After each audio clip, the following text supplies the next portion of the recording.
Hey everyone, welcome to Nerdarchy, For Nerds by Nerds. I'm Ted. We got another exciting edition of D&D 5e. Griffin Gaff. Griffin Gaff campaign. Why don't you go around the table, introduce yourself, who you're playing. Sure, I am Scott Garibay, and I am playing Aeson Shardgale, and he is a human wizard with a criminal background, which he is trying to put behind him. My name is Jeremy. I'm playing Andrew Hornwood, who is a paladin, human paladin outlander.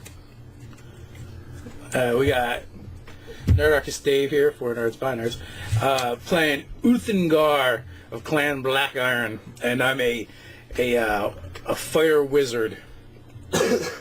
Soldier is my background, and I'm from the clan hold of Craithen Gulge.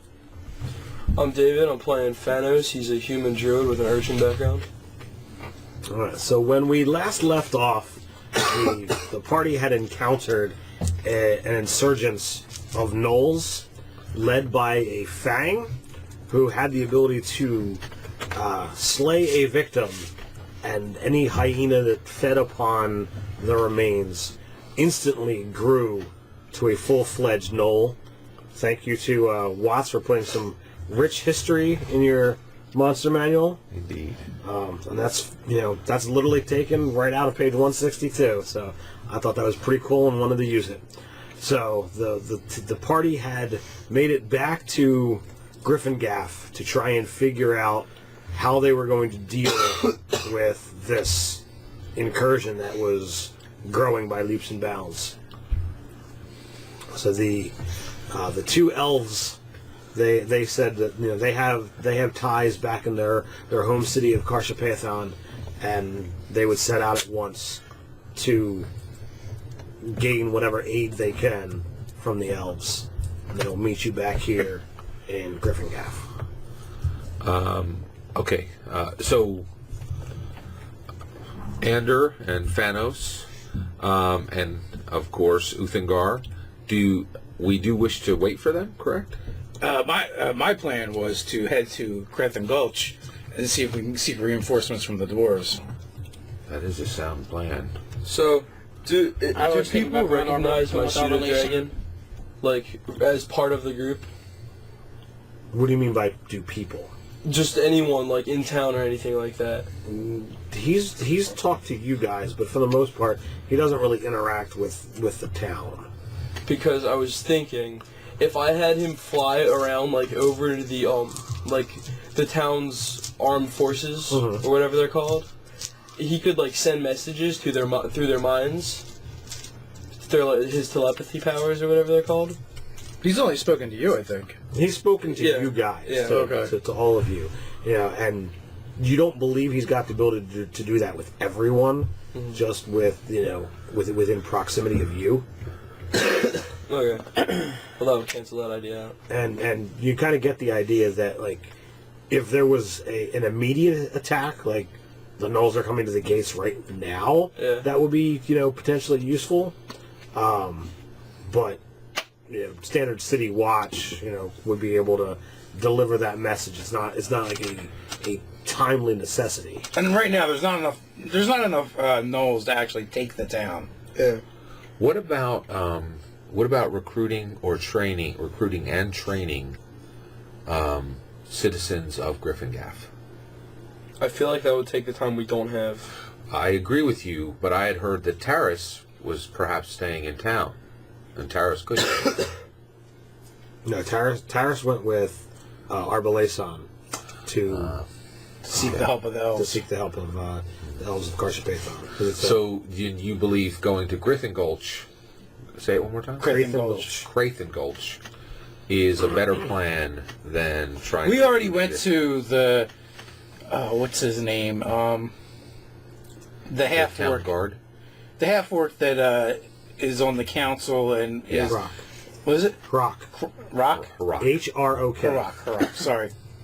So we went to Harak and discussed it with him, and he said he didn't have anyone to spare, and he wasn't willing to send anyone out of the town. I agree that we should go to Craithen Gulge. Technically, the people in the lodge aren't in the town. So any paladins or rangers we can get from the lodges we could use. I was thinking about going with Arbalason that direction because that's where the great tree of the ancients is. Only to get into preparation and kind of like pray and do like a ritualistic thing. Do you actually know if you'll actually be able to get back to the tree again? What's to say it's always in the same place? He's an outlander. Well, so he has the ability to. What tree are you talking about? He's talking about the tree, the quest tree. Yeah. Which is you wanted to go to there? Yeah, that's. You have the idea that that's not something that you'd be able to go to all that often.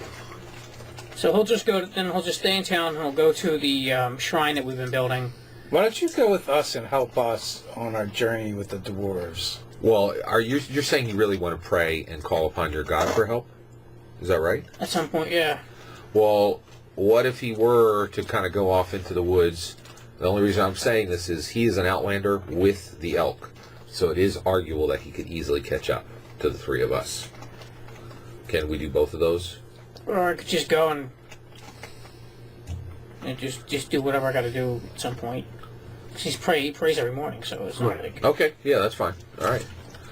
Any objection to going to Craithen Gulge with us? No. All right. Yeah. Let's do it. All right. All right.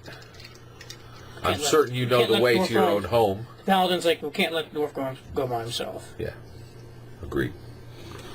So I think, were we going to travel with a caravan, or... Because we talked about a little bit last session. Well, what I want to do here, I want to try something new. I've done. I like player agency, so I wanted to try saying, okay, something happens between here and Craithen Gulge, and I want to leave it up to you guys. Ooh, that's fascinating. So we come across a treasure chest filled with the world's riches. Close, and not close. So it can literally be, a combat. It could be you come across a contact of some kind, and you've established a new associate. Well, I was kind of surprised when we started the journey and we hooked up with the caravan that one of the other passengers, Sellenrock, a dwarven minstrel that refers to himself as damn it, what was the word I was thinking of earlier? Not minstrel. What's that? Not minstrel? A scald. No. It's not that. He considers himself. He's considered. Damn it. Not scourge. Disgrace. I feel like I'm playing that game, Pyramids. Someone that's disgraced or some glory, or brings shame or an exile. No, not an exile. The damn it, it's just totally falling out of my head. Right, so just All right, so Sunrock is a minstrel from Craithen Gulge, and he's going back there, and he's always talking about Sunrock the Scorned. Scorn. Yeah, the Scorn of Craithen Gulge is the title that he often uses. And for a dwarf, he's dressed gregariously, like bright colors, patchwork clothing. Of course he has a full luxurious dwarven beard and and long hair as well. But he's got bells, ribbons in it, chimes, ribbons, and all this stuff like braided in it. And and at different times he actually uses the bells and the chimes in his performance and stuff, and he does a lot of like comedic stuff, and he's very jovial for a dwarf and very undwarf like, and he plays he plays a lute and a harp. They're never far from his fingers, and one of the things that you guys notice is that he has an amazing amount of dexterity for a dwarf with stubby fingers, short fingers, and each one is adorned with really gregarious costume jewelry. rings. He wears lots of jewelry like that, and it's stuff that no self-respecting dwarf would ever be seen Fake wearing. stones, really? Come on. So you know, basically big chunks of glass. It's all like costume jewelry, and but you can see that he takes great pride in it and loves it and loves showing it off. And you know, every time you encounter him at the campfire, he's got another story or a different song or a piece of poetry to recite. So we encounter him along the road, absolutely. Right? You'll find that the one night when you know, the youngin's in bed, you'll find that he goes even more risque than he had on nights previous. So I will ask him. So Selling Rock, we have been able to enjoy many of your wonderful songs. Some of them quite ribald. Aye. I was curious. We are on our way to Craithen Gulge, and we are about to ask them for aid. Do you remember any of the old songs that tell of their older history? Twouldn't be a dwarf if I did.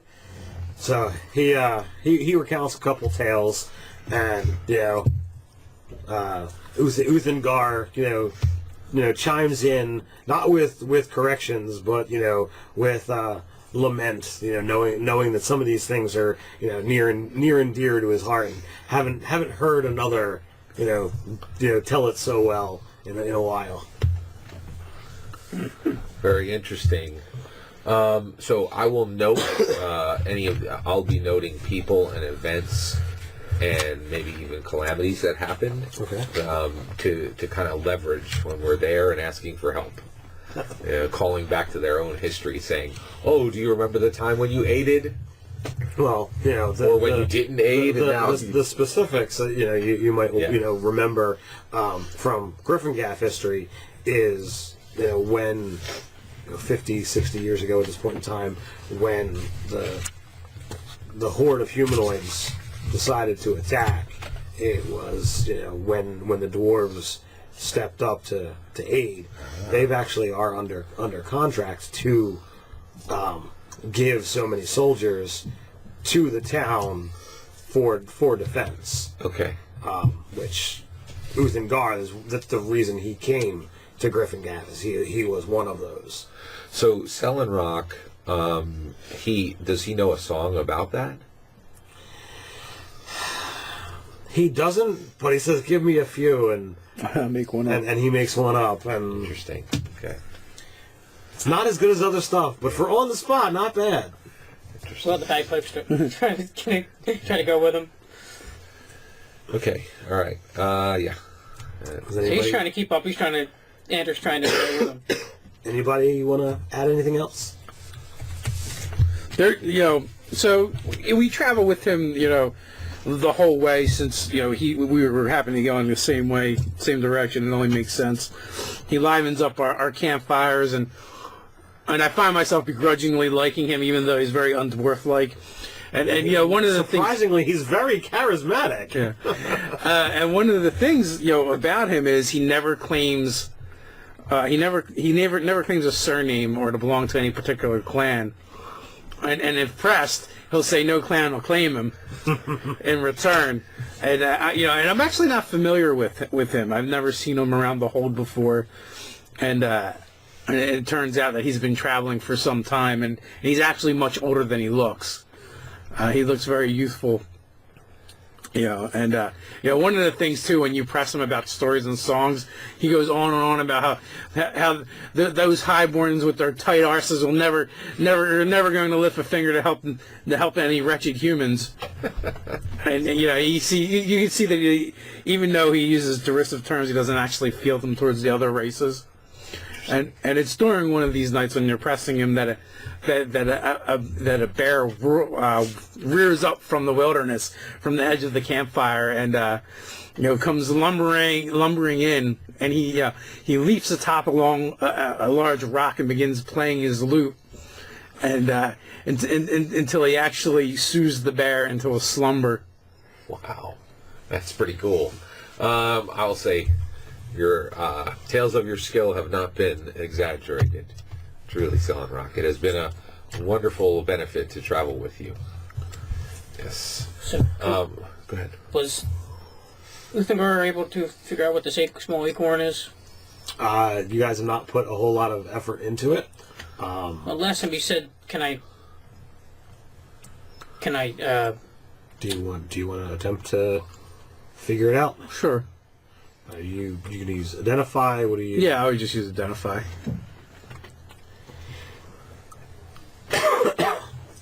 It is a baby treant. Oh, Sweet. Nice. Yes, pets. Baby treat. baby tree. That's a good thing, right? It's pets, right? That is pretty cool. There's not a lot yet. It's gotta be. It's gotta be planted. Yeah. So on the trip, he's gonna get the pot. Put some. I will build a war pot plant for it. Pot. We should name it like Yeah, a war alcohol group. plant plot. fresh soil. Scott. It'll have like big chariot wheels on it. The pot will be like this big, but it'll be the size We of should a name it chariot. as a knockoff of Groot. It's not a bad idea. How about Trug? True. Yeah. It's a good idea. I like that. Yeah. So we're actually going to take the time to plan it really well. Well, I can mother we're it. gonna have I have stops during the +4 travel, nature. so. Oh yeah, absolutely. Yeah. And when he plants it, I'm going to go to the river early in the morning and get like the freshest, coldest water and bring it back. I will assist in the gathering of the water. Literally bring the pot to the water. No. He's gonna bring the water to the pot. Where's your ring at? Nate's got it. Nate's got it. That's exactly right. Didn't he give it to the mayor? Guarding this thing, doesn't. He kept it. This is my He doesn't baby. part with that stuff. I'm pretty This is sure my you gave baby. it as a gift. I don't remember that. I have one I would like to throw in when you're ready. You We wanted come to do- across I a have high Thor. pass, Okay. 2 bluffs, and we realize that we either have to make a 15-foot leap across to the lower bluff with a 120-foot drop between, or add 2 days, 2 days to our journey. Have to make that decision. All right. So what do you I have guys acrobatics, sign me decide to up. do? The mountain pass has collapsed, and there is a sizable gap. Or you can go back and take the long way around. Long way. Yeah. No, but it'll add 2 days to the journey. All right. So actually, Asen will say. So you actually right away say you're ready. So right? for adding a complication, I'm going to give you inspiration. Thank you. Thank you very much. Get out my tokens. Yes, excellent. So Giving inspiration without getting a thing is nothing. thank you very much. So actually, the first thing Asen does is he like kind of gets a big wide-eyed like alarmed look. What does What's the- how big is the gap? 15 feet. 15-foot gap, That's 20 nothing. foot down. Well, you've got a carriage. But if you missed, 120-foot drop. Elks in here. I'm not trying to die. That's a good point. What's that? Yeah. Elks in here. Can I borrow it? For you, that wouldn't be a problem. You can turn into a creature and just leap it. That's true. True. I'm gonna turn into a frog and just whoosh. But you said we have a carriage, right? Oh, Well, you said you were part of a caravan. Yeah. So like unless we can figure out how far, 15 foot. 15 foot across. Helping the DM. No, it's totally cool. and there's so we have to decide to go around and add 2 days to our travel. Or we can build a bridge. We could. We could unassemble the caravan and use that to build a bridge. The only problem, though, is if we're going to have to bring the caravans across, that would take 2 days, wouldn't it? Having to fell the trees. So Doesn't help me at all. Oh, it can't leap? No, That's surprising. Does it have No. athletics? What stats are you using? elk. I kind of want to do a front flip and just make it. yeah, getting across individually isn't the problem. It's Yeah, it's in the back. Yeah, it's the... It doesn't have any skills. Yeah. That's like a So it mountain. would literally just be a +3. It'd just be a plus 3. We could like knock down a few trees and then there you go. It'll take a little more than that. They'd have to be secured. Somebody would have to get to the other side and secure that side. Interesting. Okay. All right. So, so we can build a bridge. We can go around, or we can make the leap. Now, have you discussed with anyone in the caravan about your business? In Craithen Gulge? Where is the caravan going? Is it going to Craithen It's going Gulge? to Craithen Gulge, yes. Can Misty Tub make it? No, yeah, it can. The problem is, though, we can't get the wagons across, so we're going to have to go around. Yeah. I guess, yeah. Unless we send them around and beat up. Oh, why don't we go ahead and build the bridge? And the reason why is, I think we could build the bridge in 2 days, and then that would help others get across. Well, that's true, and yeah. on the way back. Yeah. Agreed. Let's start felling the trees. You guys are such nerds. I could have just jumped this thing. No, don't kill my nature. No, But I'm do you all not for wish it. to Murder fell the trees? forests. So someone Yeah, too nature. someone put Trug away. He's not going to want to see this. It's get dark. He's still For in. lack of a better purpose, he's still an egg. Yeah. For lack of a better name, I should say. Well, if we need fire to take down trees, I got you guys. I have produced flame and stuff. Nice. Actually, we probably will burn off the branches.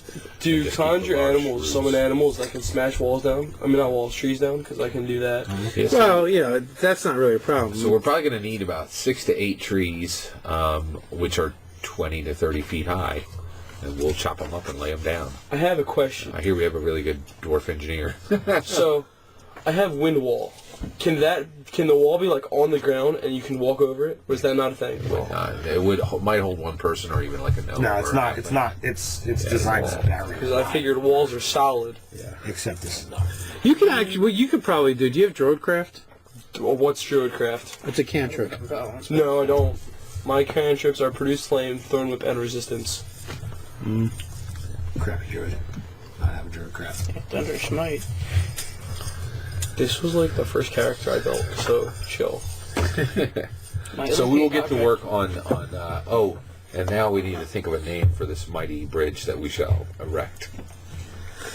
Because it's only 15 foot, you said? Yes. So it's not like we're going to need...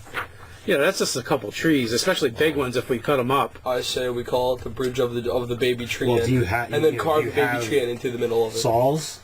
Got an axe. You have an axe, so you Actually, go ahead.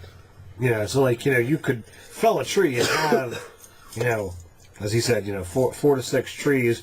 Will cover the width of the wagon so that it's not things falling in. You're not making planks. No. Without a saw. Right, yeah. We'll No. make it out of trees. Oh, and I do know the name. I say, so you are saying that we should name it after the baby tree? I am saying, for all that he has done, this should be Selenrock's Path. Pass. Selenrock's Pass. That was funny.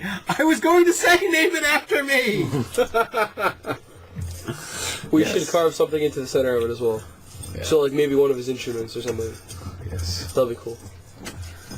Yes. Yeah. So I'm going to use... So, like, during the construction, like, I'll like, summon an unseen servant, and I'll use spells like Grease and Tensor's Floating Disc.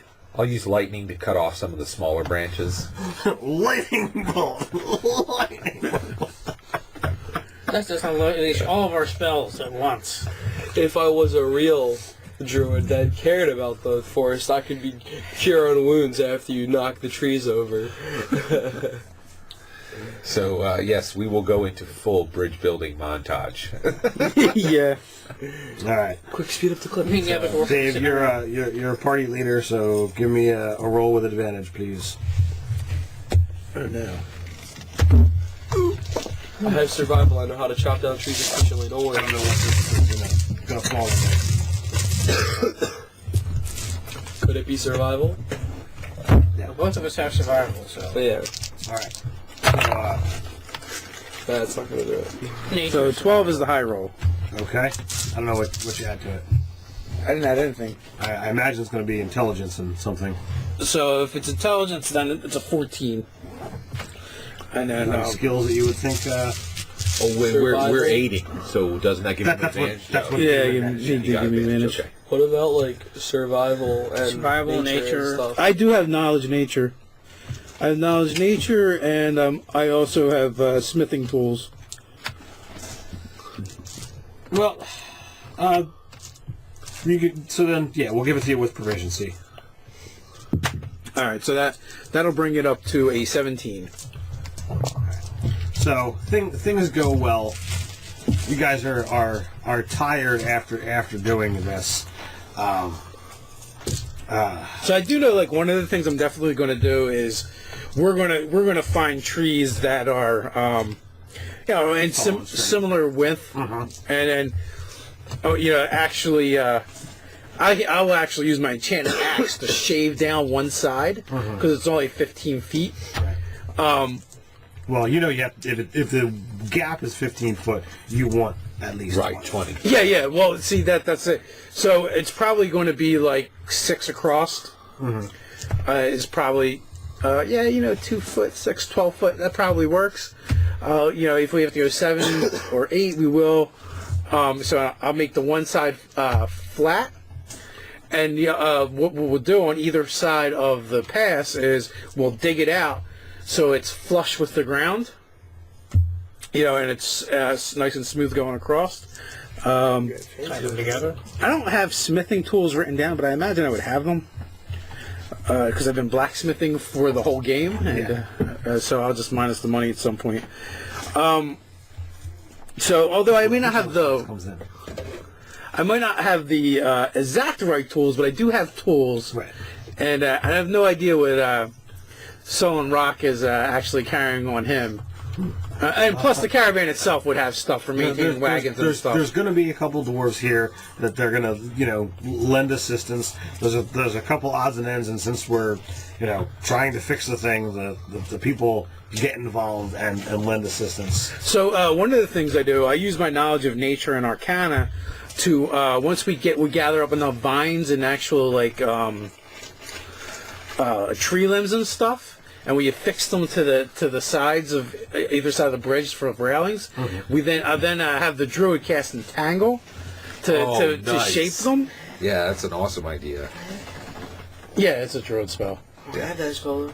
You have all of the druid spells. Oh, okay. You can only prepare so many. Yeah, I didn't know. So and then once he uses that and shapes them, then we'll bind them in place. Maybe I'll direct them so it's at least a little bit ornate and looks good as well. So you go through all of this work, and you actually make it. You get it done in record dwarven time. Unfortunately, throughout the process, Asen winds up catching a fallen branch across his midsection. So you got a big bruise along your side. At least it didn't hit you in the no-no zone. Now you're going to have disadvantage on physical stuff until you have that healed. Okay. That's why you don't zap branches out. I'm like, you know what? I wanted to put something in there, so I used my location die and said, okay, what happened? And it was a full body injury. Ooh. So That's harsh. Thank you. So he is going to use a heal moderate. Do you have a heal moderate? He can lay on hands. He's a paladin. Perfect. 5 points of healing will remove the situation. So I'll say thank you, Anders. And then I'll, the rest of the day I'm just going to kind of watch rather than aid, That's why we don't zap branches out of trees with lightning. Now I know. Because then they're going to come and punch you right in the stomach, and it's going to be like, Indeed. I almost feel like it was justice. That's funny. Yes.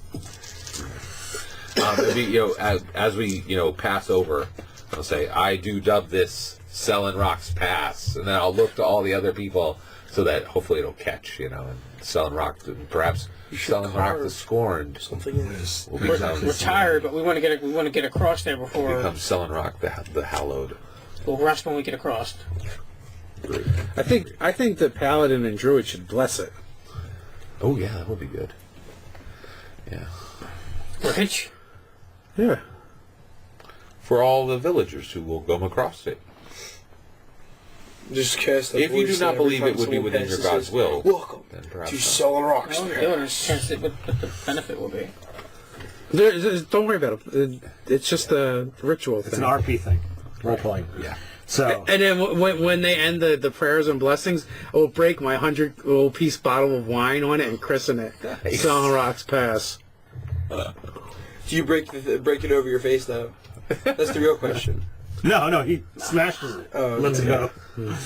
Like So- wine dribbles down. So Sullen Rock with a tear going down his eye says, thank you so much, but it needs something else. He goes into the wagon and he comes out with 2 obnoxiously colored scarves and ties one on either side.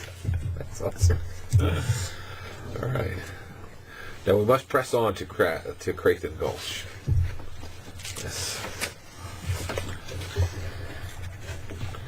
Now at this point, I will try to do everything I can to press them on, like to move more quickly.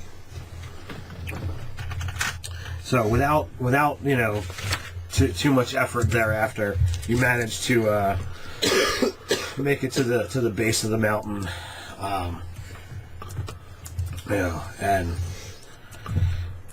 into the lower hold, if you will.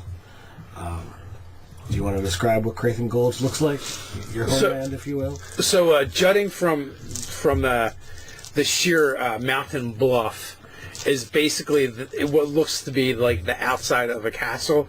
It's almost as if someone took a castle and just kind of like melted it with the stone. Except for it's very a contrast of blockiness and curves. It's all function and form. There's very little aesthetics to it, and it almost in a lot of places just blends right in with the mountain. But what you'll notice is the buttresses that like stick out from the bluff. Nice. And then every once in a while you'll see the glint of steel as the sun reflects off of a sentry. Wow. Oh, so it's always guarded? Oh yeah. Yeah, that makes sense. All right. And when we approach the gates, you hear someone call from above and the sound of a horn, and then what looked like sheer bluff before just opens in front of us. The gates are completely seamless, What? A horn. and the warm lights of Craithen Gulge spill forth.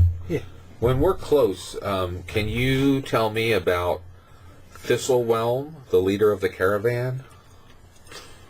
You want to know about Thistlewhelm? Yeah, like what his race is? He's clearly a merchant, right? He's Or is it she? he is a dwarven merchant. He makes most of his money from actually leading the caravan back and forth. Clearly weapons and things made by dwarves are vastly superior to that made by humans, and he will go on at length if you stand for Right, it yeah. about dwarven superiority. And you kind of have to get him back to the subject at hand. A lot of times he's very long-winded, but he leads the caravan, and it's like, all I got to do is travel back and forth, and I get to just rake in the coin. There you go.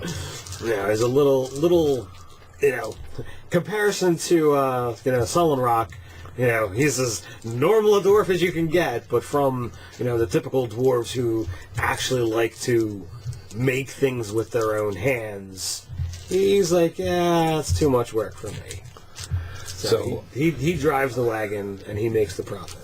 About a mile out, I'm going to kind of gather these guys near the one of the last caravans and make sure we're 3 or 4. There's only two. Oh, 2 wagons? Yeah. Ooh. We're going to. What are you looking to try and do? I want to put some space between us and Sullen Rock. Oh, okay. All right, and I'll say, do we need to handle this issue with Sullen Rock? Bring in Sullen Rock the Scorned into this situation when we're trying to convince them? Is there any way we could detach him from this effort? Well, I don't think he's part of the effort. I imagine once we enter the Craithen Gulge, he'll go his way and we will go ours. Interesting. Okay, so be it. And I must admit, I'm a little curious as to what exactly he's doing back here after so long. Yeah. Well, I think I wouldn't be surprised if he really has no business here, and he only stayed because we treated him well. Well, he was already on the caravan heading to Craithen Gulge. So he did have business. Okay, so be it. Yeah. All right. So yeah. So we'll join. So I think we should be close to Thistlewhelm when we go in, because he's going to be able to walk right in the gates, right? Yeah. You guys are being perceived as a whole unless you do something to make yourself apart from it. Yeah. We'll go in with that, with that understanding. That'll work. So you make it through the gates without any problems, and you're getting into trade proper, if you will, and that's when the wagons kind of come to a stop.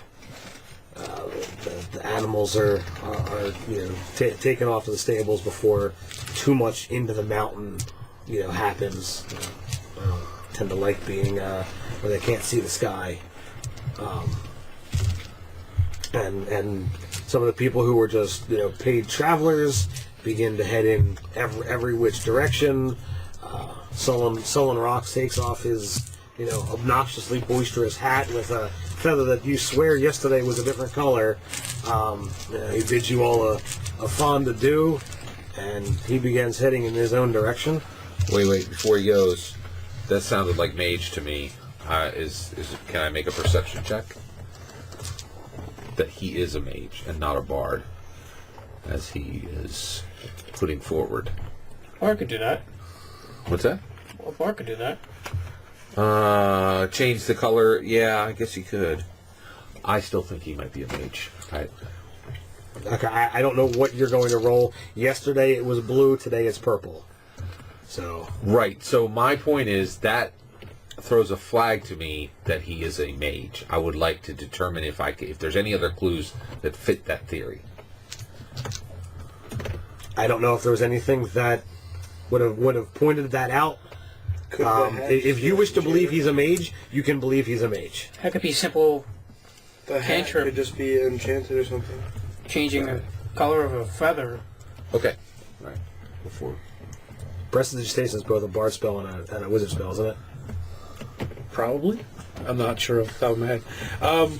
So with that, when we enter, you guys are amazed at how wide the thoroughfare is as we come in. You can easily 6 wagons across, and the ceilings are vaulted, and once you're struck with the openness inside the mountain, as well as how bright and how warm and dry the air is. And for all the blandness and of the exterior, the inside everything is intricately carved and it looks like lovingly and painstakingly engraved. And so everything is not only a work of functionality but of art as well. You guys are all humans, right? Yeah, Right? yeah. Actually, all 3 of them are. You guys are amazed at the amount of work when you're used to seeing things in Griffin-Gaff where things can look good, but you have 20 years of quote-unquote usable life before you begin to deteriorate. Here you see races that have a century worth of time in skill, and it's present in just about everything you look at. Once you make it past trade proper, even like windows are etched along every surface. The doors are done in deep dwarven runes, and it'll be something to the clan name or a tribute to an ancestor. Do any of you actually speak Dwarven, other than Dave, of course? So there's a lot of rune that you just don't know what it says, but you can clearly see that there's definitely difference. And as Dave said, there's more than just function. It's clearly it shows that dwarven love of the craft. So as we're going up, I'm going to kind of start to whisper to these guys. So we're going to need to request them to send warriors to aid us against the gnolls. The first thing is we shall meet with my father. Do you wish to make that request, or do you wish to leave that with me? I have a plan. That could go one of two ways. So, my plan is to speak with my father, and perhaps he'll bring us before the Thane and the Council of Dwarves. What is your standing here? Didn't you leave? I served on the. Our people have a long-standing tradition since the great attack of the evil creatures in the Blood Cult. We really should come up with a name for that battle. It's only been a year and a half since we started this game. Since the heroes of the town had purportedly defeated the evil forces, since that time, Craithen Gulge has pledged 50 Dwarven warriors to serve 10 years at a time. Oh, okay. At a garrison. So you were sent out with Craithen Gulge. Yes. So be it. It is. My clan has always sent one of ours to the garrison since we started. So, since they are dwarves, a conservative, predictable approach may work. Okay, so be it. It is very much possible. We as you well know, I practice the craft as well as you do, and it is not the most common thing among my people. Dwarves are known for crafting many things, but the arcane arts is not particularly one of them. But my people, my clan, we have a long-standing tradition of practicing and working the glyphs of power. That is why we have always sent out a dwarf into the wider world to go forth and collect knowledge. Perhaps you remember I've showed you my cursed book. That book, we each take one of those out into the world and fill it with as much lore as possible to bring back to our clan so we can build our base of knowledge. While other dwarves use chisel and hammer and pickaxe and woodsman and wood cutting tools and carving tools, we use the same tenacity with that of magic, and have since the beginning of our hold. So it'd be a good place to find certain things like armor and shields, and maybe like there might be an alchemist places around. And so I guess what I'm saying is, even just as Sarlacc the Scorned of Craithen Gulge is a bit out of place here, my clan is as well, but because of the power and prestige we've always brought to the hold, we've earned the right to be accepted, even though some still disdain our craft. Excellent. Let us speak with your father. Agreed. So it doesn't take you much, you being the head of the clan's son. It's not hard to get get to see him. When you're brought into his study, a face you haven't seen in decades, is there in conversation with him, and he didn't look anything like he looks now. But standing at his side is probably the shortest dwarf that you've seen. Barely just over 4 foot tall, but nearly 3 feet wide is your Uncle Angus. His long dark hair, goes down, even past his century of life, goes to at least the middle of his back. All of his hair is in tangled braids, worked into those braids, though, appears stones that have been etched with a variety of different runes. Yeah. His thick beard comes down over his muscled torso, and things are braided into them as well. There's a triangular orange gem, a stone that seems to be carved in a circle, as well as a chunk of clear glass. And there's something that looks like it's further back, but there's so much hair, it's hard to see exactly what it is. His entire body is thick with muscle and heavily laden with scars. He's completely shirtless, and it seems that he's got tattoos to work in the scars into the actual tattoos. They seem to depict either great scenery or hideous creatures. You kind of get the indication that possibly the hideous creatures probably caused those scars. I have a question.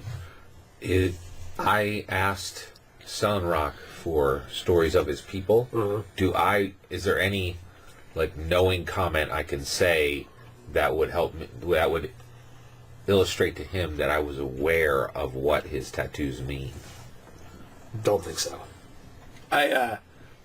I whisper to my companions as we approach. That is my uncle, Uncle Angus. Wear your tongue around him. He's probably the most dangerous dwarf you'll ever meet. And he's quick to anger. Interesting. And with that, I march up to him and with a kind of stiff and formal bow. Master Uncle Angus, it is good to see you. I see you've added many more runes and many, many more tattoos since last we met. So in a boisterous voice, over the top, hi, and he kind of, has to, a foot taller, than he are you. He reaches up to shake your hand, and even though it's been many decades, he still is able to pull you down to his level. The height of his the volume of which he speaks is probably enough that you guys want to take a step back. He's very, very loud, and you kind of get the sense that this is just his normal, and you'd probably be afraid if he raised his voice. I think Thunderwave. And you kind of get that impression that most people are not wanting to spend a lot of time around this guy unless they're forced to. But as I said, he's thick with muscle.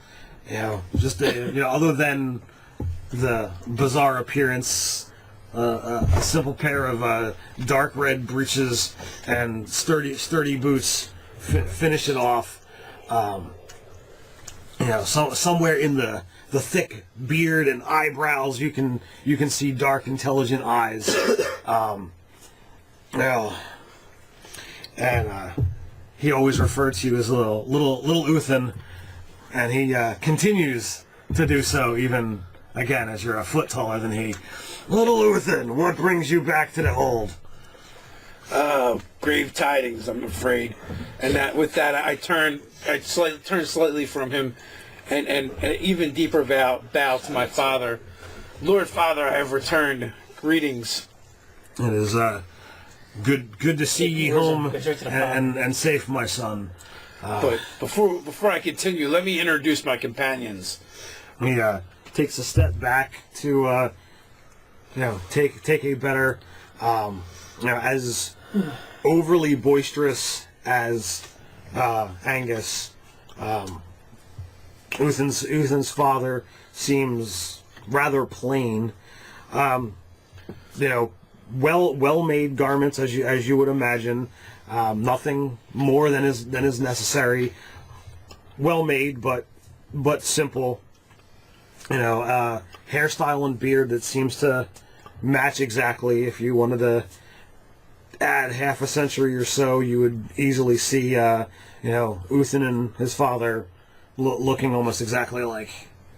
So with that, let me introduce Thanos, the wildling child, Yeah. and I am Asen, first order wizard trained by Truscar. I know of the name. It's well met, and again he gives a brief nod. and we have the champion of the wilds, Ander Hornwood, How come he's the champion? I'm better than him. because he's a paladin. Oh, okay. This is my lord father, Olengar of Clan Blackiron, and my uncle, Master Angus of Clan Blackiron as well. So Angus, he kind of beats his chest where he's got an anvil that's red hot tattooed on his breast. I am Angus Anvil Blackiron, and again, just the sheer deepness and volume of his voice. You, how does this come from something so small? Well met. So, Angus, after beating himself, so you're of the trade? I am of the yes. I have studied the arcane for well over a decade now. Yes. This one always this funny? Well, Uncle, he's human. They have their ways. Their lives go by so fast, so fleeting. To us, it was but a blink. Oh well. So, Is this snub? grave Yeah, I was thinking the same thing. grave tidings. What is so ill that brings thee before ye? There be a minor infestation in the woods once again. The vermin are springing up. Gnolls. Their numbers not be so many now, but you know how the vermin breed. But it's not even that. This is the true problem. They're using dark magic to accelerate their growth. We witnessed. You witnessed. Tell my uncle what you saw.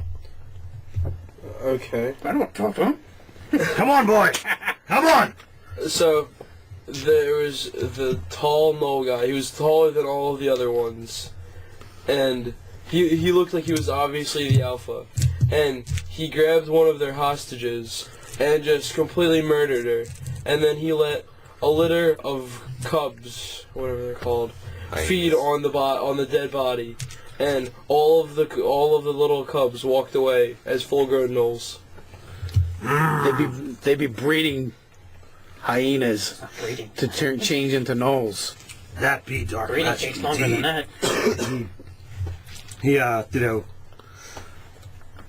that. So he turns and just looks at Olengar while he does this with his hand, and from across the study, a book kind of flies over into his hand.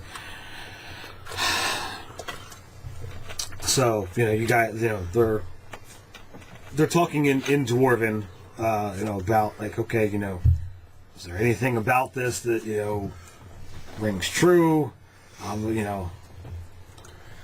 That they're trying to figure out what they should do. Book comes over, and they spend a couple minutes looking through the book. They pull you over. There's a couple different passages about the history of the area, and there is a brief mention of a gnoll fang being able to turn hyenas into full-grown gnolls, but the annotation was unsubstantiated. So, Well, I think we can substantiate it now. Right now, it's not that much of a problem, but given 6 months, a year, this could turn into a real infestation. now you didn't see this with your own eyes. My companions witnessed it, and they're trustworthy. Was it just the boy? It was him and another one of our companions. And no offense, but they can be trusted. Aye. Well, if ye believe them, then so do I. I've trusted them with my life many times, and they've not let me down yet. You know, Olin Gar, says to Angus that he's heard the tales of what you guys have already been through. Reminding them about the nonsense that happened, just a few decades ago.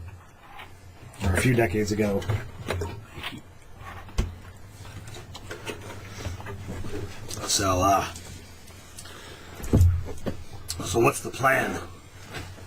Well, I was hoping that the Thane would loan us a small fraction of the army to deal with these vermin and drive them from the wood before they can become a real problem.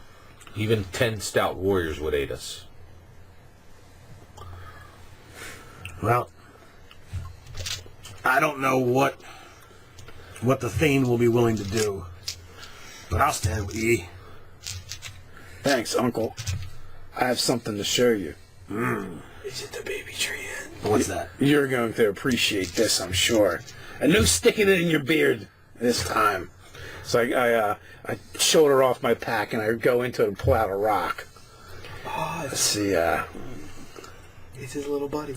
and hold it out. Oh, right. This is something that I found upon my travels, and one day we'll return to the clan hold, and I tap it. Come forth, Rune. Just because anything that transforms has to make that noise. Yeah, but it has to make it for at least an hour. No, the smaller it is, the more transforming. no, that's the new stuff. I'm old school. It's that's it. That's it. That's enough. Uncle Angus, let me introduce you to Rune, my assistant and companion. Can I borrow him? You may. So he goes over and sits down and starts talking. So your father says he wishes Got somebody to keep him busy. to request an audience with the Got somebody to Thane. keep us busy. Right now there's not much going on here. It's not always an easy situation to convince the Lord to just part with men to go what some might consider simple human matters. I understand. The folk are not easily roused, especially when they do not believe it is their concern. And today I do not believe it is, but my fear is from time, a year from now, 5 years from now. Do you feel just so that you're thinking with the proper mindset? In 5 years from now, would they be a threat to the Gulge? They could keep us isolated. Enough of them. I do not know how extensive they are breeding the hyenas. We should deal with the problem before it becomes a problem. But for them to be able to take the pups and turn them into full-grown gnolls over the matter of seconds. I have a question. While Does they're... Scott have a question, or do you have a question? I have a question, Scott. Okay. While they're discussing this, the book with the spells, is that open? It was literally just a lore book, but yes, it was open to Oh, not spells. not spells. It was a book of lore. Okay, gotcha. Go It's ahead. funny. Just gonna read some spells there. That's what you use comprehend language for, but go ahead. It's okay. You're good. So it's just to when speaking to the Thane, it's always best to be in the proper mindset to offer proper incentive and motivation. He says it in a way that you're familiar with it. He's trying to aid you and teach you at the same time. As as he does so often. Ah, the honey mead. And the boulder. Aye, Father. Interesting. So, I can see to it that we can set up an audience for tomorrow or the next day. In the meantime, you're all welcome to stay here. If there's anything that I can have for you or have done for you, please let me know. There is. In my travels, I have met a merchant who I was able to trade some spells with. I have 2 spells which are above the level of learning that I've been able to use, but perhaps they would be useful to you. I offer them to you. And so I currently I got 3 spells from Theron the Merchant, 4th, 4th, and 3rd. Okay. And I will give him both of the 4th level spells as a gift to Angus. Yeah, to Angus, because he's Oldengar. Angus is... Yeah, Angus is the uncle. Olengar is the head of the hold. But isn't Angus a mage? They both are. Right. Yeah, I'm going to give him to Angus. Okay. Well, then you can... Oh, he didn't come with us. Angus stepped off to the side and is currently talking in Dwarven to Dave's little rock friend. Oh. Never mind. Go ahead. Yeah. Andrew's like, I would be looking for some fine dwarven armor or shield to better suit myself for the battle. You guys got dragon scales? Hey, sure, this is lying around. He'd be hoping to get Darn, we left him in armor our like other a hold. shield, but he knows he doesn't really know. But dwarves are more metal workers than they are wood workers. Right. So, are you saying you would prefer a wooden shield? I was looking for something. I'm asking Jeremy. I was looking for something close to the wood, the ironwood, Okay. like the sword. But don't have to. So I'll pull these guys all aside, and so I was speaking to my father, and he's going to arrange the meeting with the Thane. Is our plan really just to ask him? Do you think though there will be no more than that needed? Well, I could show off my dragon. my my father, my Lord Father, has reminded me of the Dwarven expression that sometimes you need to offer the honey mead and the rock. Interesting. So You already showed off the rocks. You're good. What honeymead might we have for them?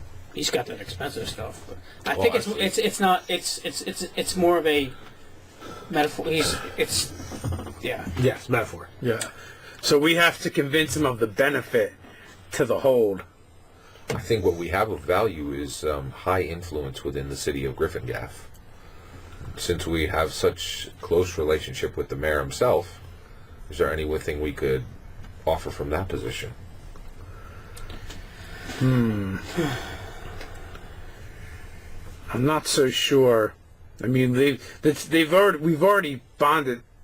We already have laid deep bonds with the people of Gryffindor, with the garrison. I do not know if They already remain in good standing. Griffin Gaff is considered to some extent dependent upon Craithen Gulge because they give up the soldiers for a decade, which by human standards it's like, oh well, that's a long time. By dwarf standards, it's like, all right, so I gotta go do this short spell over here. So you're already looked at as dependent upon, and well, now that's still not enough. There's this other thing, but at the same time, it also offers a transfer of trade goods information. By the dwarves' presence, Griffin Gaff has grown not only in size but in skill and in quote unquote value, because Well, you put a dwarf in a town for 10 years, it's going to get better. Again, from the dwarven mindset. Before recent events, I would say absolutely not. Before recent events, I would say absolutely not. But there is one thing that has occurred to me. My understanding is the mayor and the council of Gryffindor has had dealings with the Dragonborn realm. Perhaps that is the Honeymead. Wait, who had the relationship with the Dragonborn? The mayor and the council. Oh, Linden. Yeah. It would be common knowledge to the town because what's happened is, the Chaos Prospectors have moved in. They've been harvesting materials, which could also be something to look at, which could possibly change the relationship between Gryffindor and Craithen Gulge. But there's also the phenomenon that, the chaos phenomenon that appeared outside of Gryffindor, which has transformed into a permanent gate between the Dragonborn realm and our world. So there is essentially a plane or demi-plane where the Dragonborn live. Which we haven't dealt with yet. That, we haven't had any interaction with this particular campaign. The other campaign that Dave is running revolves around that story. And the Dragonborn are ruled by a Dragon Emperor. Wow. So what do we offer them? Knowledge of its location, or actually access to it? Well, perhaps perhaps the mayor and the council could arrange for diplomatic meetings or introductions between the people, the folk of Craithen Gulge, and the Dragonborn realm. I think it's an excellent idea.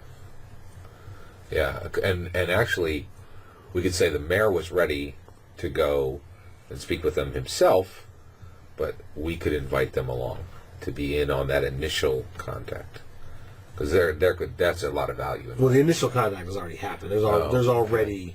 So Linden has spoken to them? Yeah. Okay. Yeah, there's a Dragonborn ambassador that was staying at the library for a while too. So I guess I probably would have heard stuff about it. But you're right. We could make the same diplomatic connection for them. Yeah, that's a great idea.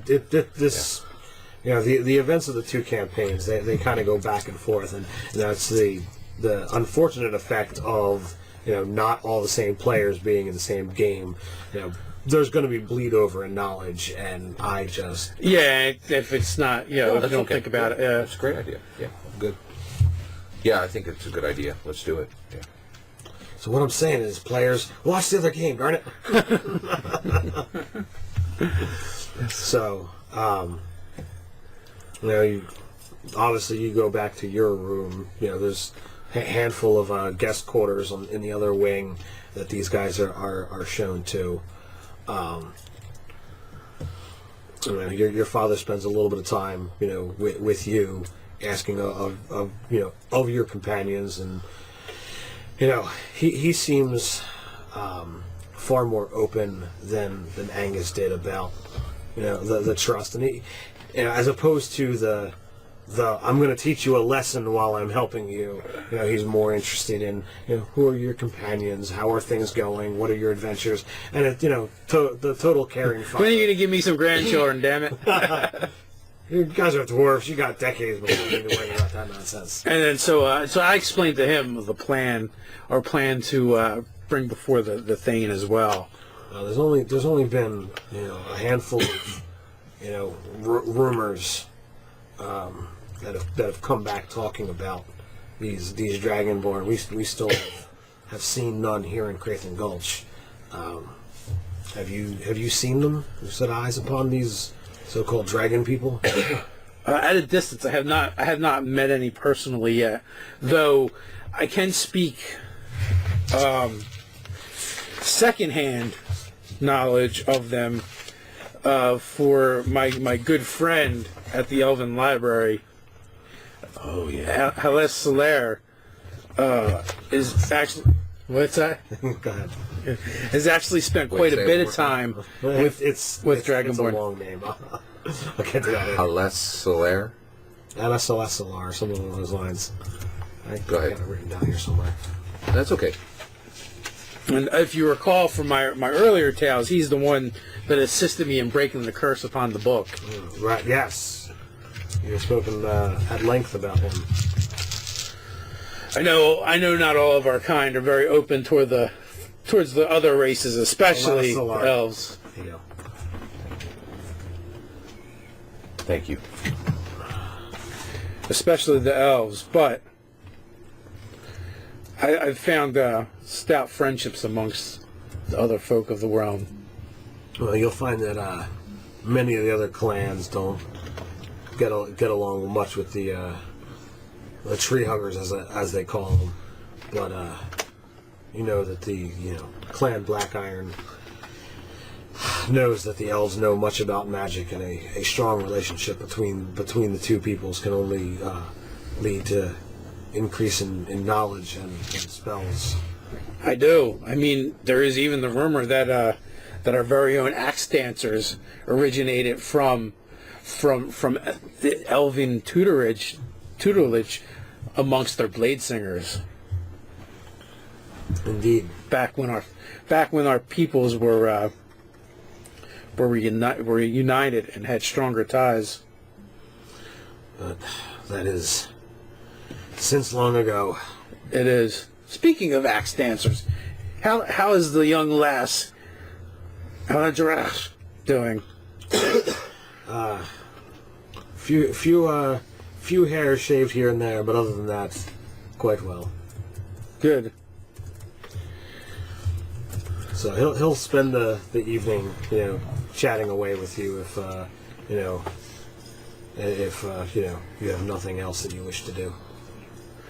Yeah, I'll absolutely do that. I'll break out the bottle of good wine, the last one I have, or of exceptional wine, not good. Not the 100 gold piece ones. It is the 100 gold piece Oh, one. you had two of them? Yeah, I had two of those and one good. Okay. So I busted the one exceptional. So now I'm going to take the other exceptional and split it with me pa, and we can drink and remiss, and he can catch me up on current affairs in Craithen Gulge. So in and amidst the traveling, he tells you that when you talk to Angus, he's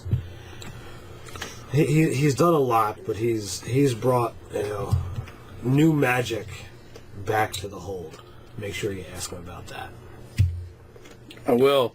When has Angus been known not to bring new magic back to the hold? No, not just new magic, a new type of magic. Interesting. Most interesting. So I'm definitely thinking about that. Like, I need to go find him soon. I think we should go speak to Angus. So, He's not even there. He's not even there. Go talk to him. Scott's talking to David. I was like, come on, let's go. Yeah, So- Uthengar, I think we should go speak to him about this new type of magic. So the morning bell tolls. Oh, no. I definitely want to speak to Angus. Seriously, it's a new type of I was hoping to get a new spell. You talking about a new type of magic? I definitely going to seek out Angus. We as soon as I When he can. was talking, that was when the two of them were by themselves. Oh, gotcha. Okay. You guys were led off into guest quarters, and they said, anything you need, let us know. Dwarven dancing girls. Finest beards. So the morning bell tolls, and for those that actually wish to get up at the first light, maybe so. I will, because I know that Angus will be up doing his meditations, and I will go seek him out. I will, because that's when I would go do my Prayers. prayers, rituals. Check my rain. So I'll wait outside his chambers for him to finish his morning meditation. Check on Basher. So you wake up, and Rune is sitting there waiting for you. Clearly came back of his own accord. Angus did not try to keep him. Morning, Rune. How was your visit with my uncle? Shaking his head. It's a good thing I don't have ears. Aye. And you're being held just a few scant inches away from his mouth. It's a wonder I didn't crack. Yes, he has his way, and he always has. Good old Uncle Angus. You're just lucky he wasn't the one singing you lullabies to put you to sleep. It's kind of like listening to a boulder roll down the mountain. Well, there's some of your kind that actually enjoy that sound. Perhaps, but not at that volume. So what is on today's schedule? Well, first thing I'm going to do is grab Uncle Angus after he's done his morning meditations. Find out about this new magic. So you head over there, and as Angus comes out of the whatever the dwarves would use for a mage tower, if you will, maybe just an empty stone chamber with just sigils on it. So he comes out. Ah, morning, lad. Morning, Uncle. How about some breakfast? That's exactly where I was headed. Good. That little guy, he's quite something. Yes, he's a real gem. I was quite happy about when I procured him. Let me tell you the story of... These dwarves go again. Dang, what was his name? Something Snowbeard. No, wasn't it the something first part. Redbeard, but he was like a snow guy? Oh, when we went into that other world? Yeah. That was pretty When you awesome. went into the snow globe. Let me tell you the tale of the land of winter, and Gunther Snowbeard, and I'll swing by and grab Asen. His name wasn't Snowbeard. I think it was. But go ahead. Well, whatever it was, we'll check notes there. Later. Previous thing, not important. Go ahead. It was either Snowbeard or Redbeard, one of It was those. Redbeard. And then so as I'm going through the tale, I'll grab Asen so he can chime in anytime with like different points of the stories if he wants, and how how at the end of our adventure and quest we freed the mayor, and we're given these gifts from the land of winter, or the realm of winter. So he's asking questions throughout the whole thing, and he's to make mention of the mayor. It's like, well, is that the evil mayor, or the good mayor, or the current mayor, or the former mayor? Oh, that was the evil mayor. Blood cultist. Crumblestone. Stop living. So as when you get to Asen, and he sees you, he gives you a hearty pat on the back to say good morning. Nearly knocks you to your feet. It's probably not high on the back because he's again short. I'm going to give it right back. When the slam was... It's like baseball slap. He doesn't move at all. Yeah, it's like you punched the wall. You actually hit the back hair, and the back hair doesn't even move. You managed to compress the hair, but I mean I gotcha. the braids are tight, and they have rocks sewn in them. Or not sewn in them, but braided into them. You hurt your hand. It's like So when we go through the hall, the hall for morning fast, I go and tell them to sit, and I offer to go get the food for them, and I serve them. so. Thought about learning Dwarven yet? Been traveling with my little lad here for quite some time, as the tales be saying. Indeed. My master, Trisgar, he is a halfling. I learned much from him. I have not seen much of your magic here, or much to impress me yet. I have not incented much to learn Dwarven yet. My boy here, he knows quite a bit, doesn't he?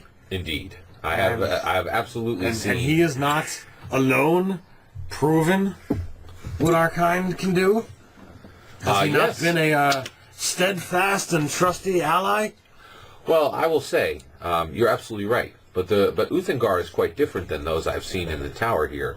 My people, and even the halflings who helped to train me, if they had heard that gnolls were gathering, they would have left that very evening. I'm surprised we're still waiting here eating breakfast as gnolls are gathering. I'm surprised at the slowness of action I've seen so far. Well, dwarves give things careful thought. You don't live for centuries and more rushing in without planning, without thinking. I mean, no offense to you and your kind, but how long do you live? Well, when you laughed at my 10 years of magic, I did take offense, and to tell the truth, humans would call what you're doing delay. Now, we will see what your Thane agrees to do. Hopefully it will be 20 or 30 men. But I shall judge whether I should learn Dwarven or not by the boldness I see from your leaders. Well, as I said yester eve, I know not what the Thane will say, but I have pledged me and my apprentice to help you out. I appreciate that. That is most kind. And that is an excellent start. Just as this is an excellent breakfast. No, it's not there yet. At that, I come killing me. I come up with a tray laden with eggs and goat's cheese and Bacon and milk and ham and bacon. So whatever you bring, a third of it, he takes Pulls over. Yeah. He takes over and shovels onto a plate, and with gusto he begins shoveling it in. He's still chewing while he's trying to drink, and he makes an utter mess, as you would imagine. But before all is said and done, he pulls out a cloth, he wipes himself up, and when he's done, there's not a speck of food even anywhere in that beard. So, while he's eating, so Uncle, what is this father is telling me about? And I probably seem like excited, like I can barely contain myself. I don't know. What's me brother talking about? So something about some new magic. Something we haven't seen before. Something you haven't seen before. Hastened like... I wonder what- And as I say that, my voice pauses. drops down kind of low and almost dangerous like. So he goes up to that meaty beard, and he's like, I don't know, what might he be talking about?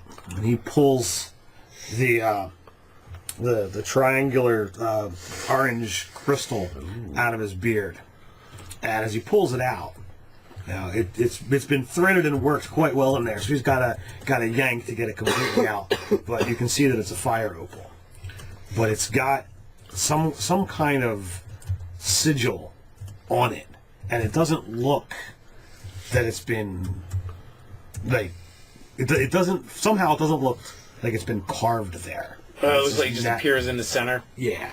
So I kind of like trace it with my finger. I'm like, oh. So as you begin tracing it, just a slight bit of heat is in the air around the tracing, but it's there for just a split second. The two of you guys notice it, and Power, fire, heat. So, Scott, question. Yeah. Is that rune magic? Oh, absolutely. Like Unearthed Arcana? Nice. absolutely. Check room.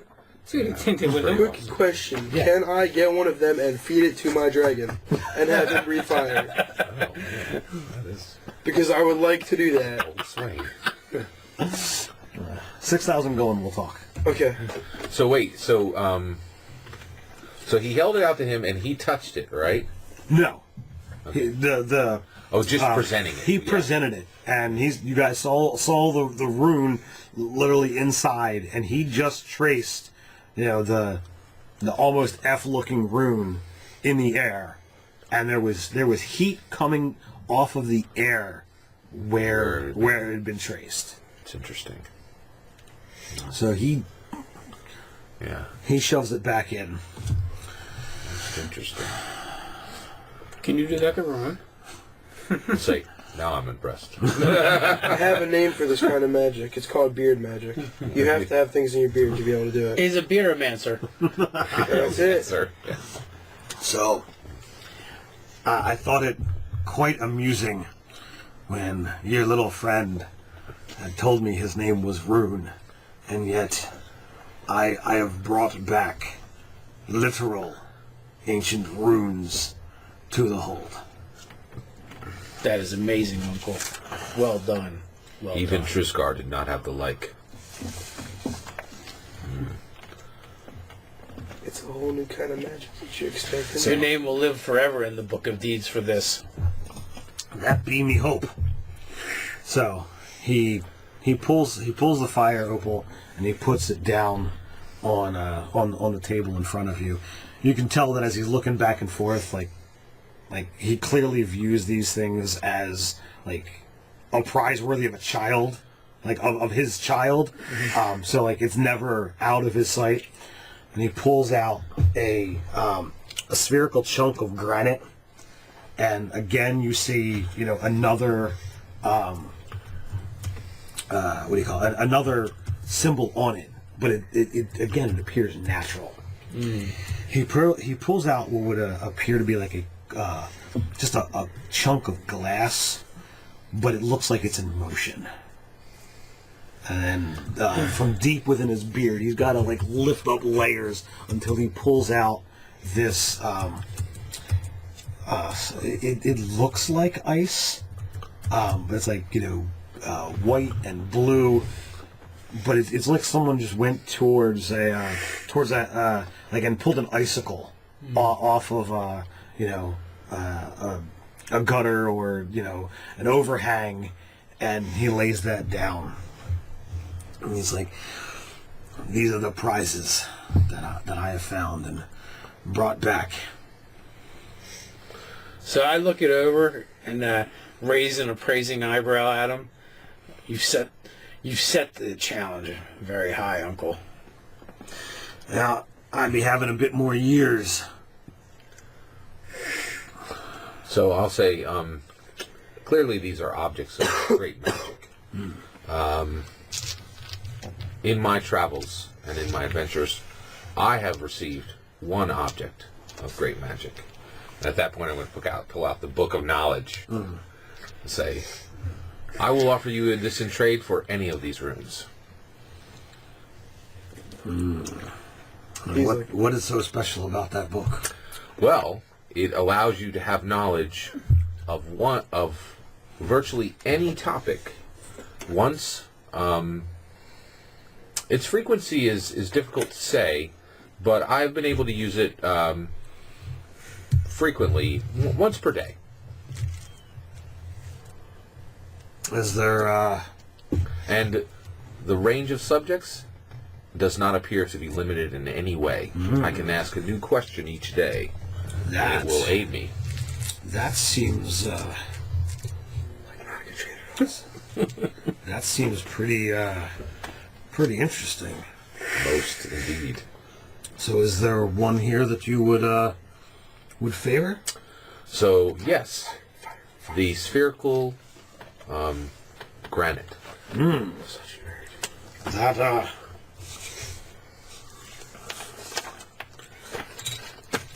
That would be the Stein rune. The Stein And rune. one of my favorites, and he happens to reach down, picking up the mug, and takes a drink. Oh, most interesting. Must be good. It deserved the drink. He drank from a Stein. What? I'm confused. A mug is also called a Stein, Oh, okay. and it's called a Stein rune. Oh, okay. That's most interesting. Even though it is your favorite, my trade is proposed. What would be your decision, Angus? I see no problem with that trade. You're he most stupid? generous. Thank you. Just take something you don't need. I will give him the book, and I will take the Is he rune. stupid? Yeah. He's got multiple of those. Well, now as a rune master, he can actually attune to a rune he doesn't have. So what is the rune? So it's the Stein rune right there. Orb of the Stein rune. The spherical chunk of granite is about the size of a human fist. The Stein rune, the rune of stone, appears as an orb as crystal veins that play across its surface. When first grasped, the stone feels obviously heavy. Indomitable stand. So All of these? if you attune it, because you are not a rune master, you can do anything that says simple property. Oh, wow. So you get this one, and this one. If you become a rune master, you then have access to this one, and this one as well. All right, so, yeah, that's fantastic. Okay. And I will do ye one better, since you are a companion of my my nephew. My nephew. There you go. I can teach you more of its ways. That is most generous. I have not judged you for your full formidableness. Your generosity is overwhelming. Thank you.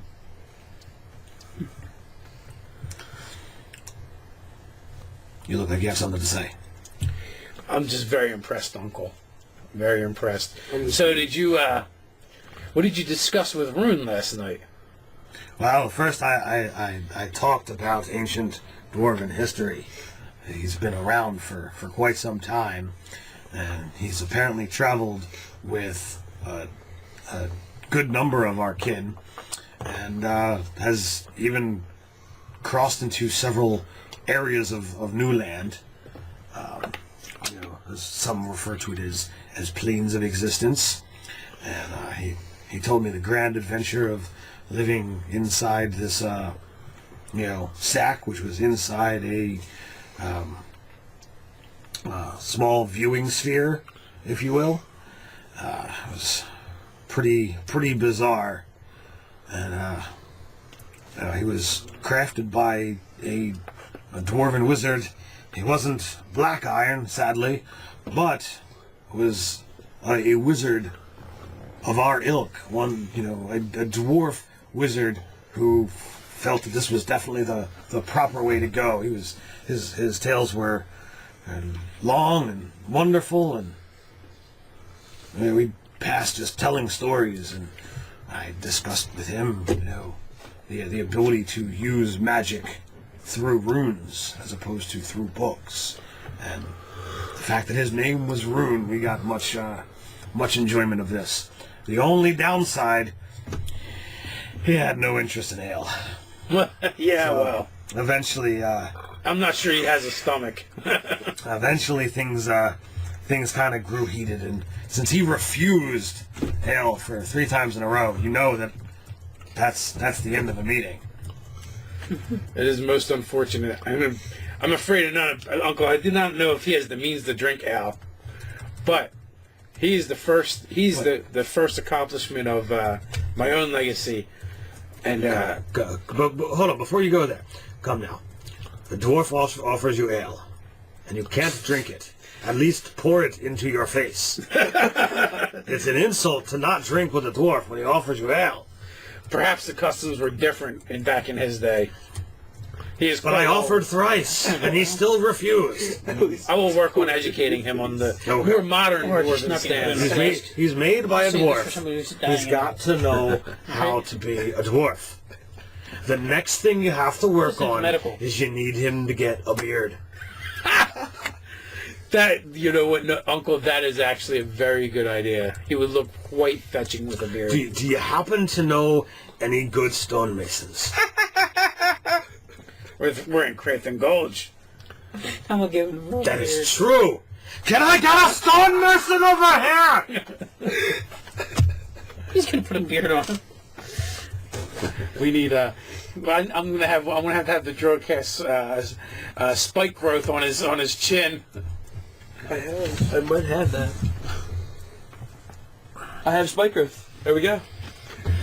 So my first offerings to the clan, of course, is Rune.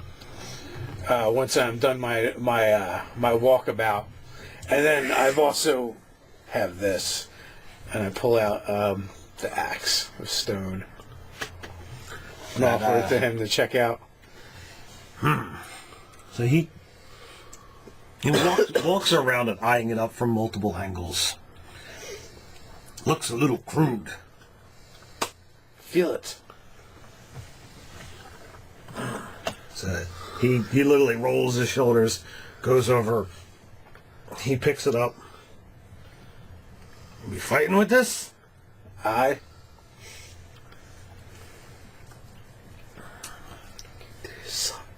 He's He wants to trash it, but he's holding it back. you get the impression that he wants to swing it,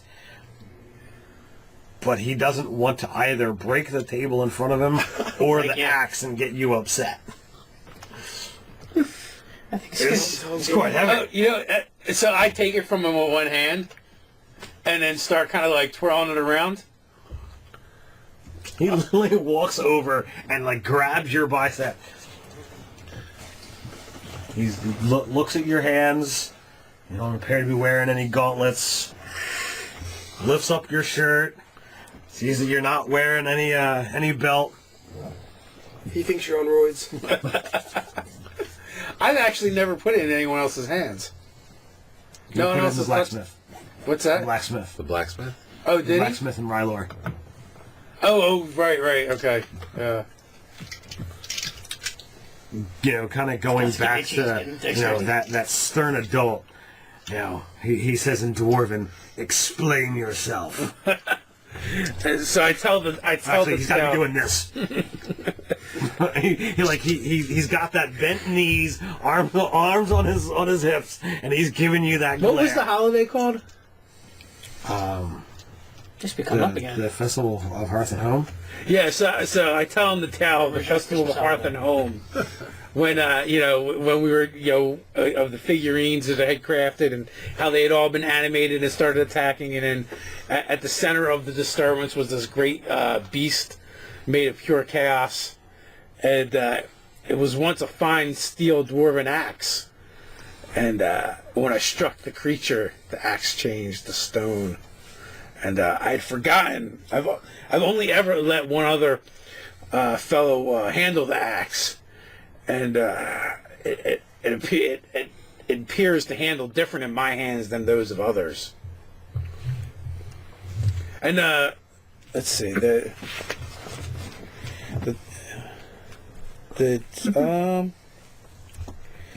table is wood, right? So Yeah. So the axe has advantage versus things that are susceptible to stone. But I don't really know what that means. It's pretty vague. Susceptible to stone. So you want to break the table with it? Well, I'm trying to figure out what would be susceptible to stone so that I could demonstrate the property. Yeah, you could totally do that. All right, so I do that and go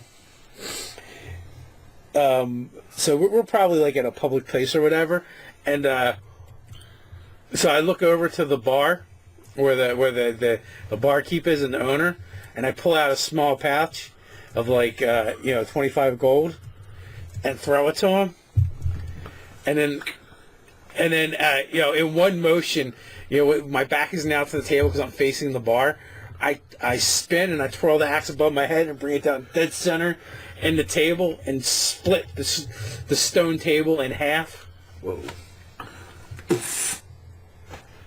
It has other magic properties as well, Uncle.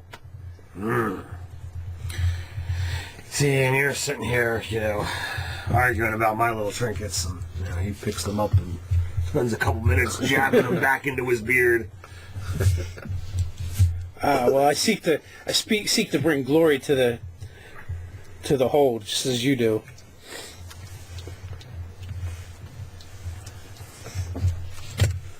If I laugh at my weapon. as I explained to your companion here, Really? you wish to learn the new ways of magic as I have. They are, of course, open to you as well. As always, Uncle, I appreciate your tutelage, and it is quite an honor to be able to study from a dwarf as skilled as yourself. But my path is a little bit different. I spent so much time seeking to meld my axe work with my spell work. It's like, wait a minute. Chapstick. Do you want to join the blade dance, the axe dancers? Not quite. Their practice is a little bit different. A little too much dance-like for me, to be honest with you. I completely understand. Besides, I don't think I can take a second wizard tradition. Oh, is it a tradition? Yeah, it's a wizard tradition, yeah. I'll definitely go down that road. You know, if Well, there's time. you'd made mention before, Yeah, and absolutely. I didn't want That's to awesome. just, you know, carte blanche throw it in that. Yeah, you went and found this rune. Yeah, that's great. And I'm like, well, here's a great way for me to put an NPC in, offer this up to you a second time, Everything this way. see how you interact with it. You know, let Dave have a second go at the idea, as well as put some interesting flavor into it. And then, as a historical, game term thing, it's now accessible in Craithen Gulge. Very cool. So I will say, when we speak to the Thane, are there any recent events which have occurred that we should be wary of mentioning, or that perhaps we would mention in order to have a better chance? Sadly, other than a few current events, there's not much happening around the Gulch. Here at Black Iron, the things that care about magic, what the anvil has brought back, is of note. But for those that aren't really interested in, as they would call it, book learning, they don't really care. It's gotta be so weird for your character, for Aislinn, to be like, so these are the book learned ones in the Dwarven hold. Yeah. And they're kind of like hillbillies in his mind. That's good. Well, hopefully he's at least, given a good impression. Yeah. But, other than that, there hasn't been much in the way of things to either avoid or to be mentioned for curry and favor. Do you know why Sullen Rock is known as the Scorned? That'd be a tale. He's closer to my age than he is to Uthengar. When he was a lad, he talked much about flamboyant ways and leaving the stone, going out and making our way as the surface dwellers do, and just so many people were against it that he was kind of shunned, but he attempted to get a movement going, and he tried to get others for about a decade. He really tried, and he got all these different, as he called them, experts coming in saying the advantages here and this and that eventually everyone got so tired of, hearing his belly aching that we just said, get out. Most interesting. So be it. Thank you for illuminating my knowledge on the subject. I'll make sure the anvil is aware of all the chaos magic stuff that's been happening, the portal, the Dragonborn. Well, when we finish with this gnoll nonsense, I wanna go check them out. Yes, it seems very impressive. So I'm afraid I haven't had a moment to rest or really use the time as I would like. I've been so busy. Blood cultists and trials and gnolls now. It seems to be a never-ending stream of one catastrophe after another. But isn't that what makes life more exciting? Ah, sure it is.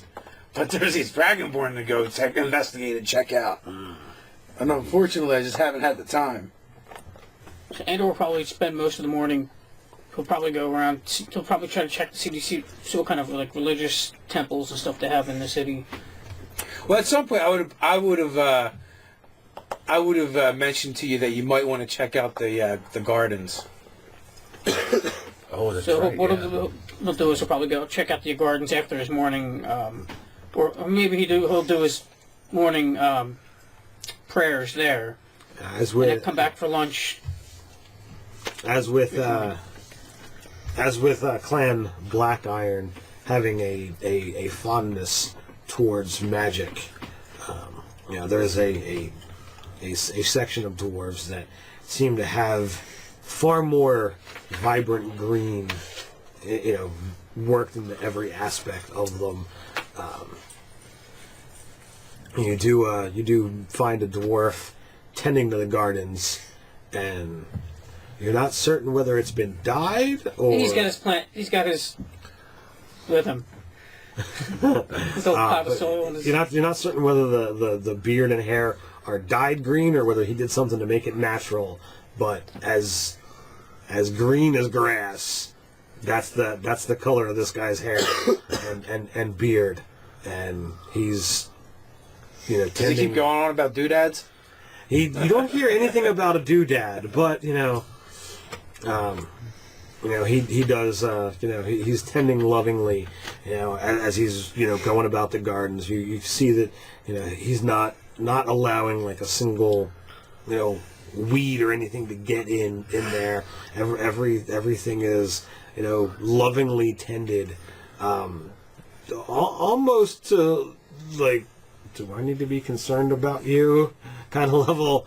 But he's petting the leaves of plants and bushes like it were an animal, and he's talking to him and having a grand old time as if no one else is around. And one of the things that you notice when you enter the gardens too is it's very well lit in here, but it's lit by natural sunlight, which is kind of odd because you're underground.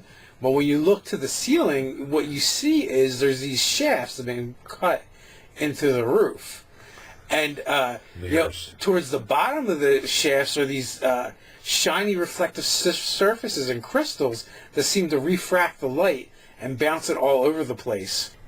It is interesting. so if anybody asks him what's in the pot, he'll tell them. But True. he'll basically walk around with the pot. How's my little seed thing doing today?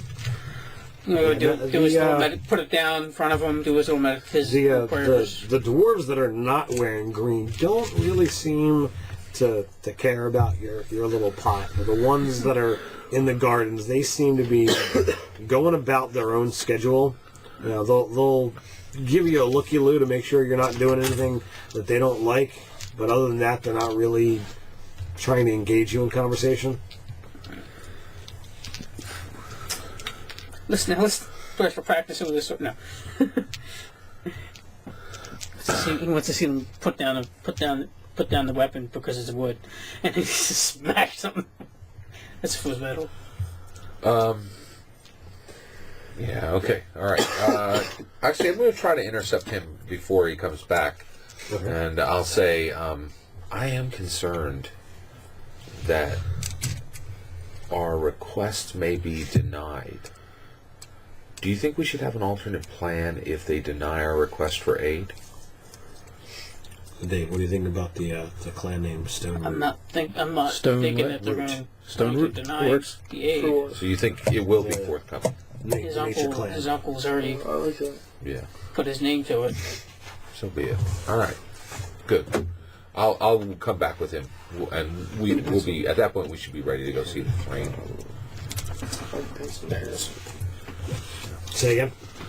We were just talking about the frame, but we're set. We're set to see the frame when that time comes. Okay. So is there anything else that anybody wants to do before the meeting? I think I'm set. I'm good. I had already said to his father Yeah. about armor or shields and stuff I'd be interested in. So the middle of the afternoon comes, and you guys have all managed to do whatever it is that you need to do throughout the day. Angus is there, waiting for you. And he lets you know, like, I'm here for your support, but this is your meeting. Aye. Best thing for us to do, stand tall and confident. We shall do that. With that, you're escorted in.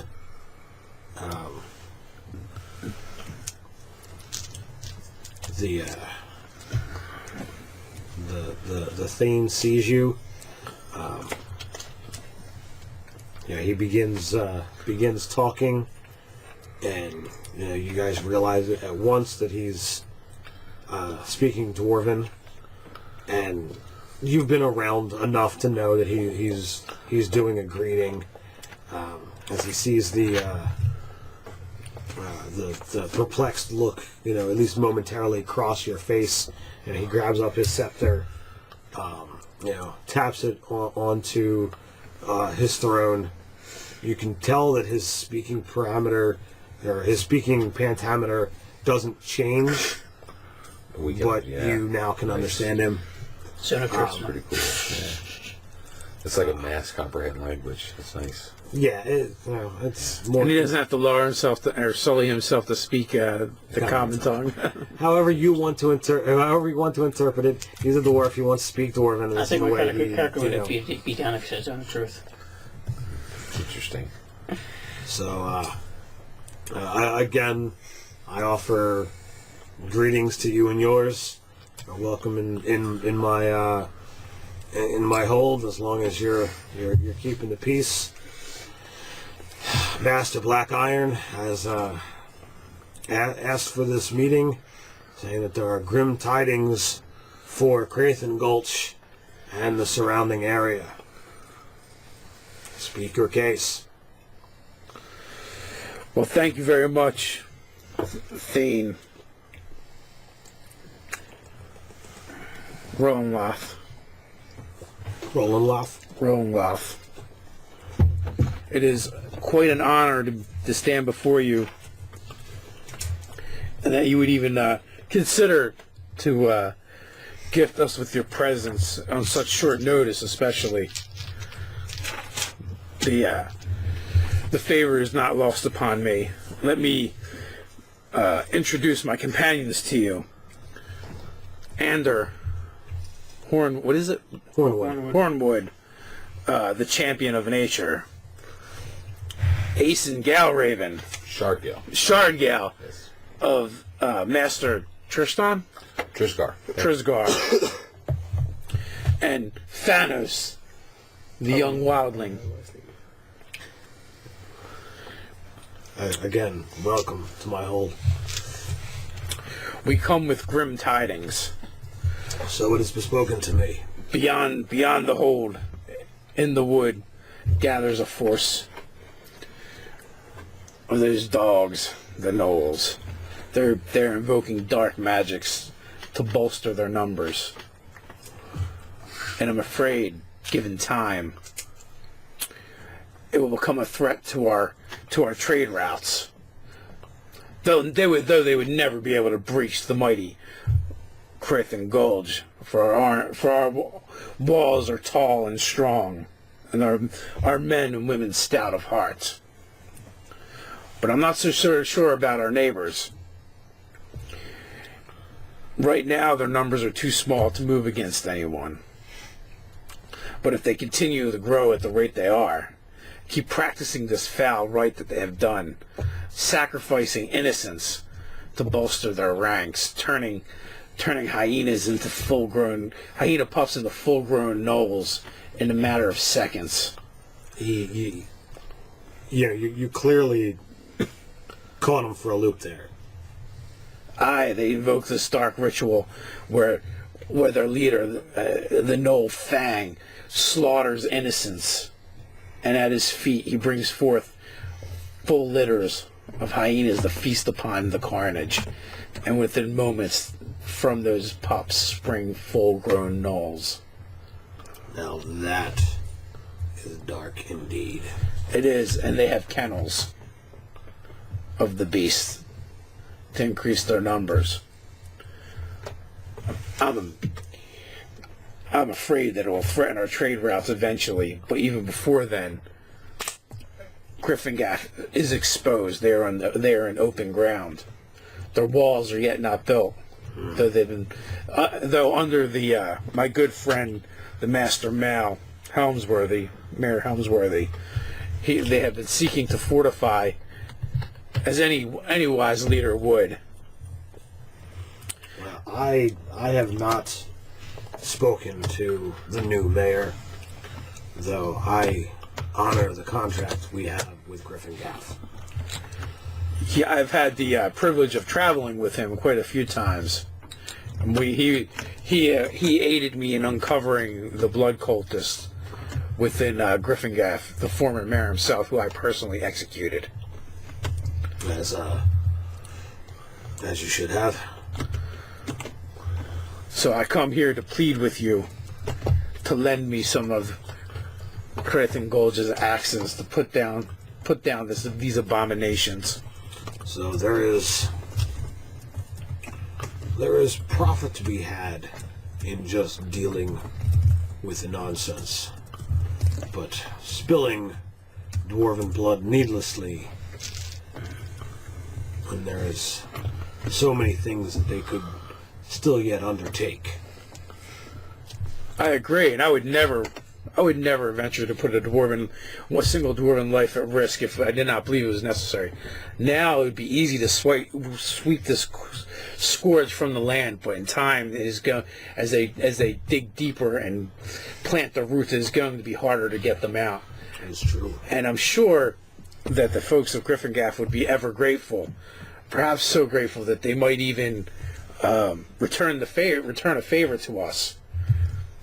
I do not know if you know of the new neighbors that have moved into the realm, so to speak. What neighbors might this be? There was the chaos phenomenon that opened up outside of Griffingaf. You mean these supposed dragon people? Aye. I hear that I hear told they are ruled by a dragon emperor.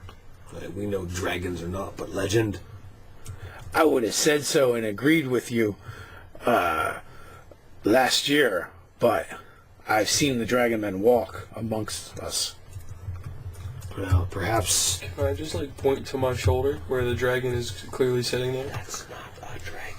That's a pseudo-dragon. Same thing? Pseudo means fake. Same thing? So, perhaps opening trade routes so that the dragon people can get access to our stuff, our goods, if you will, and mayhaps they have something for us that we might learn or get access to. You see that he's taking a moment to ponder, and the Thane is not decisive. He's thoughtful, and while many dwarves are stout and strong, he has risen to thanehood because he weighs things. He sees things from multiple different angles and tries to weigh all of the options. And his patience and forethought is paid off on many of occasions. So he actually has you standing there on edge, waiting for a decision, while he's just sitting there, stroking his beard, and you can see his eyes going. And as he's moving about the room, he's not quite locking eyes on any one particular thing, but it's as if his eyes are moving. He's seeing events in motion. Again, how you might interpret it. So I can do two things. I will pledge warriors to go deal with this. So this Fang and his ill ilk can be swept from this land. But I will do one more favor for those of our close neighbors. I will send as many masons as I can, and we will have those walls up before the seasons change. It's interesting. My lord, I could not ask for anything more.